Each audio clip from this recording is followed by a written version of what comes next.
Kita masih membahas mengenai bagaimana upaya pemerintah untuk menggenjot sektor pariwisata di tengah merebaknya virus corona. Saya ke Pak Haryadi lagi. Pak Haryadi, kalau tadi Anda katakan peaknya wisatawan itu untuk melakukan booking untuk menentukan perjalanan selama setahun itu di Januari sampai April. Tapi artinya kalau kita tadi berbincang dengan Pak Ari sebelumnya, ada waktu yang harus dikeluarkan pemerintah untuk mengeluarkan insentif.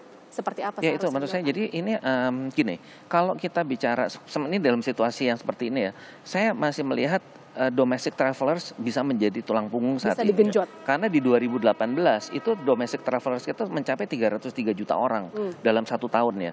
2019 sempat turun 20 juta karena masalah harga tiket. Nah jadi kalau kita tepat menggelontorkan insentif ini pas, paling tidak terlalu parah. Memang masalahnya kan tidak hanya di pariwisata. Hari ini manufaktur kita juga yang mengandalkan bahan baku dari Tiongkok, mereka semua juga sedang lagi bermasalah semua. Bahkan beberapa pabrik sudah menyatakan mereka akan menghentikan produksinya karena nggak ada bahan baku. Jadi dalam situasi seperti ini yang menurut saya yang pemerintah harus segera lakukan adalah di samping tadi ya insentif yang untuk tiket dan sebagainya, yang paling penting juga otoritas jasa keuangan OJK juga harus segera melaksanakan relaksasi terhadap pinjaman perbankan kepada nasabahnya, terutama yang terkena dampak. Ini juga sangat serius karena kami melihat perkembangan ini sangat cepat sekali ya, perkembangan memburuknya ini dampaknya loh, memburuknya itu cepat. Jadi bayangkan kalau misalnya baik yang di pariwisata yang drop dan bahkan manufaktur yang mereka terpaksa menutup operasinya karena tidak ada bahan baku, ini kan berarti mereka nggak bisa bayar cicilan ke banknya. Ya kan, ini juga harus segera dilakukan.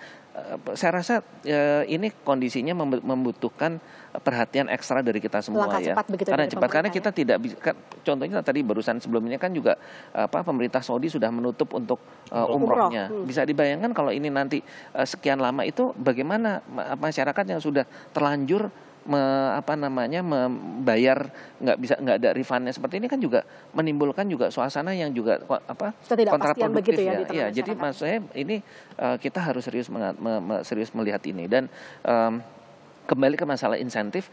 Problem selalu terjadi adalah pada saat kita eksekusi selalu ada saja detail yang memang dalam tanda petik ya selalu menghadapi masalah di lapangannya pada waktu eksekusi. Ya, contohnya ini kan akan membutuhkan keterlibatan BUMN karena ada subsidi ke aftur. Artinya butuh waktu. Nah, itu kan bagaimanapun ujung-ujungnya subsidi itu harus turun. Belum lagi nanti bicara kalau nanti pajak hotelnya mau dinolkan untuk beberapa destinasi, itu kan juga ke daerah seperti apa. Jadi ini yang menurut pandangan kami kelihatannya memang harus jeli. Dan tadi kembali lagi yang untuk promosi luar negeri menurut saya juga harus kita tajamkan. Jangan sampai kita juga salah, uangnya terbatas nembaknya salah. Oke, itu dia tadi Mas Ari. Itu yang tadi promosi luar negeri itu yang jadi sebenarnya tadi maksudnya gini, promosi luar negeri kalau sampai kita harus cek juga negara itu bagaimana. Kalau negara itu dalam tanda petik ya rada paranoid gitu ya, kita harus tinggalkan dulu gitu ya. Kita geser negara lain yang gitu. Itu yang kemudian jadi pertanyaan juga Mas Ari. Apakah kemudian wisatawan mancanegara juga tidak terinformasi dengan baik bahwa Indonesia sampai sejauh ini juga bebas corona? Itu yang pertama. Yang kedua, kita menggelontorkan dana untuk kalau tadi Anda katakan insentif untuk influencer mancanegara katakanlah ada dana sekitar 72 miliar. Sejauh mana ini kemudian efektif untuk mendongkrak wisatawan mancanegara masuk ke Indonesia? Oke, yang pasti pertama begini, kita kan dari Menteri Kesehatan sendiri sudah berulang kali menyampaikan bahwa sampai saat ini kita sudah mengecek semua baik yang di bandara maupun yang terduga gitu ya, dan sampai saat ini tidak ditemukan, semuanya negatif. Jadi dengan begitu terus menerus disampaikan kabar tersebut. Yang kedua, tadi saya perlu meluruskan nih bahwa 72M itu bukan hanya untuk biaya influencer asing, tapi promo pariwisata. Jadi insentif yang diberikan anggaran disiapkan pemerintah untuk melakukan biaya promosi pariwisata dalam rangka nanti menarik wisatawan asing lagi yang saat ini mungkin masih ragu-ragu untuk datang untuk bepergian. Dan 72M itu banyak komponennya. Dari mulai untuk iklan di media, kemudian joint promotion dengan airline atau dengan biro perjalanan. Dan salah satu komponennya itu ya baru influencer, menggunakan influencer asing. Ya kalau kita komposisinya paling nggak lebih dari 15% dari itu gitu ya. Dan tadi sudah disampaikan juga bahwa memang ketika kita menggunakan influencer asing untuk menarik, nah itu nggak sembarangan, karena memang ada kriteria-kriteria tertentu untuk kita gunakan itu sehingga tepat sasaran tadi dibilang. Itu dia yang kemudian jadi kunci sekarang kan, bagaimana kemudian program yang dilakukan pemerintah bukan cuma sekedar besar nilainya, tapi juga tepat sasaran dan efektif.